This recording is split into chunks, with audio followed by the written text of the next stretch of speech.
You know what today's video is all about because of the title.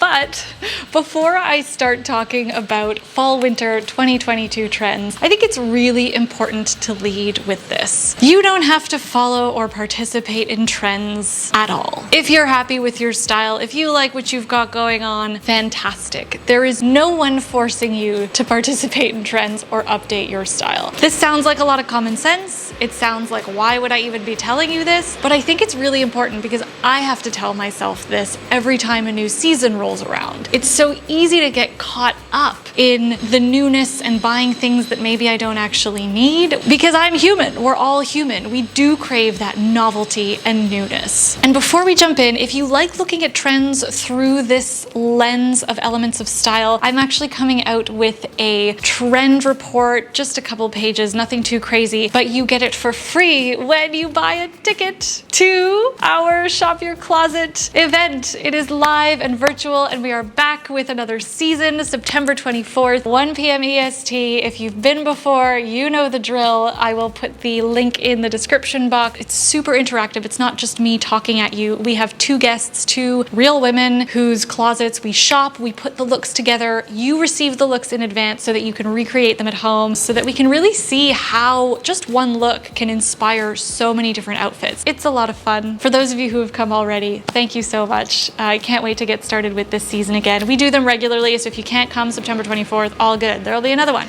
So that's why I'm taking a look at this season's trends, always from a lens of slow fashion, but particularly this time from the lens of elements of style. Elements of style are things that we find in design and nature, things like texture, pattern, print, color, and how it's mixed around. And I'm going to divide sort of the trends that I saw into the three main categories that I like to divide my elements of style into. The first is the overall mood. What are the underlying themes and energy and moods that I got from some of the designers? And this is all, of course, from my perspective. Shows that I really liked and was drawn to, and themes that popped out to me. The second set of elements of style that I look for is all about the shape. Things like the silhouette and proportion. I find silhouettes is often where you can really easily update a look, and this is kind of what pushes fashion forward, are the shapes that we see. And finally, any styling techniques, how things are being worn, whether it's layering techniques, use of color, what textures are being used, and how they're being mixed together. So that's how I'm gonna break out the season's trends, because I find as soon as you start looking at clothing and fashion from this perspective, it's a lot easier to decouple consumption and personal style and really just switch your thinking to something a little bit more creative versus, okay, this is a garment that I like, I don't own it, so I'm gonna go out and buy it. So I hope this helps.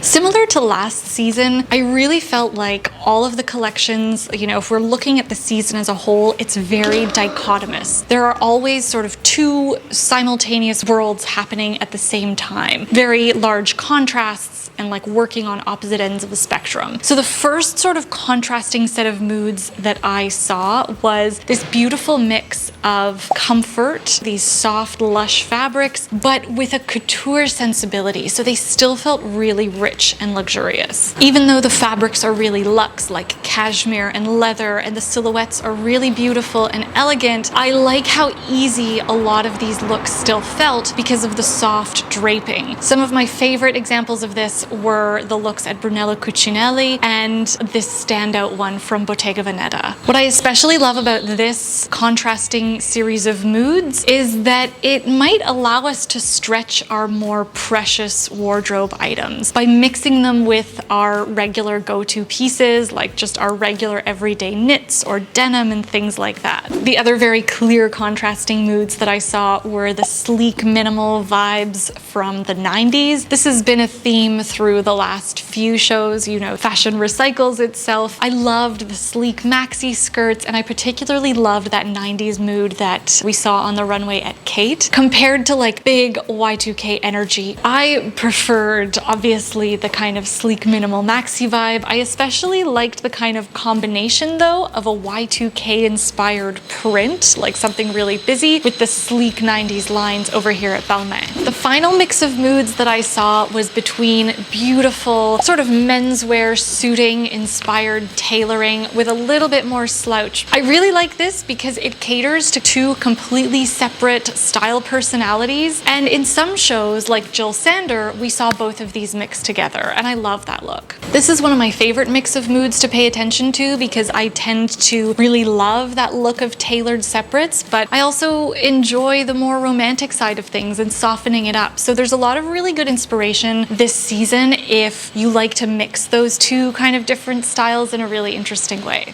Okay, let's talk about silhouettes. One of the standout silhouettes that I saw was this long, lengthy, but slouchiness. So a very relaxed, soft vibe. Even when it came to looking at those tailored separates, there was a really nice sense of ease of movement and even like a little bit of volume. So loved seeing this. Brandon Maxwell had some beautiful examples of this. Loro Piana and A Piece Apart did this really beautifully. Another shape that I saw was this kind of cozy cocoon shape. Not too much, but this was often done by way of a bomber jacket. It felt again like very soft, but I almost liked that kind of faux dropped waist. We saw this a little bit at Celine, even on the Saint Laurent runway, I think, like these cool, like sort of bomber cocoon coats. Nothing too big. But again, you don't need a bomber jacket to create this effect. It's more about that cocoon shape. So maybe you have a cardigan or something that's similar. Of course, unless you have been living under a rock, you know that the wide leg trouser is a big deal. It has been for the past few seasons, I would say. The wide leg trouser in any iteration, from denim to something very traditional, low-waisted, high-waisted. I particularly love this look at Givenchy. I think it's such a great silhouette, one that I have always loved. It's got a lot of movement, it's got a lot of flow, and you know, if you're not a huge fan of the wide leg trouser, I think it's most flattering with a higher waist. But you know, a lot of times it has to do with the fabric choice. I think anyone can wear this silhouette, and I think it is an absolute classic. And of course, because this is the way of things, in complete contrast to all of that volume and billowy, beautiful flowiness on the bottom half with the wide leg trouser, up top, a new silhouette that I again personally love is the corset. So, you know, of course, very structured, sleek, and fitted and figure conscious on top. And whether we like it or not, the corset top actually balances beautifully with all of that wide leg goodness that you're having on the bottom. So these pieces actually pair really nicely together. It not only creates some visual tension because we've got that juxtaposition of something fitted and form flattering on top versus a lot of volume and billowiness on the bottom, but it also creates a nice style tension, that kind of very functional covered up pant with something incredibly sexy and romantic on top. With proportions, you know what's coming, not that car. We saw a lot of minis thanks to the whole Y2K mood, but equally we saw some beautiful maxi lengths, not just in skirts, but in dresses and coats. And I love this. It really brings out that sleek, minimal 90s vibe, but it creates a really nice lengthy proportion, especially because we had it in a lot of these easy fabrics. So this is a really nice way to add drama to looks without feeling too unfussy or unwearable. Oversized proportions and like bigger proportions in general were a thing, whether it was in coats or sweaters, again, that kind of ease and slouch. But we also saw this in shoes, a lot of lug soles, platforms, wedges, which add a little bit of volume to the bottom, which is actually perfect because it balances out all of those long, slouchy, maxi silhouettes that we're seeing. So it's almost like the shoes kind of had to be that way. And what we also saw that I really liked was a return of the over-the-knee boot. Yes! My fave. Particularly though, we saw these like fisherman's waders, like really wide around the thigh, which I don't know exactly how wearable it is, but it's really high drama, looks really fun on the runway. Now finally, when it comes to any of the styling pieces, like the colors and textures, if we're starting with colors, I have to say this is gonna be the most boring mention of trends on the internet, but there was a lot of head to toe black, which has to be my favorite. This is like definitely a nod to that 90s, but we even saw head to toe black with really interesting texture mixes like lace with blazers and leather, a lot of like black shiny patent leather outfits, which again, not sure how wearable that is on the street, but a touch here and there can really make that all black look feel a little bit more dynamic and interesting. Other colors that we saw though were head to toe pink and like a bright pink, very optimistic. Head to toe brown, which was really big last year. I like this, it's softer if you're not a black person or a navy person. Brown feels really natural and soft and organic. And we also saw a lot of red, but particularly red paired with black. So it gives a really harsh contrast. I feel like yellow had a moment, although I didn't see it come up in any trend reports or summaries, but I don't know. Maybe I'm just biased because yellow is one of my favorite colors. I don't even know if it's worth mentioning textures to you because literally they come around every year. It's always the same: knitwear, leather, what else do you want me to say? Magazines, publications, websites, bloggers, whatever. They'll all tell you that it's like a new way of wearing leather and a new way of knits, so that it makes your closet feel inadequate and like you need to go out and buy things. We probably all have some form of this, faux, real, whatever, in our closets. Use what you have.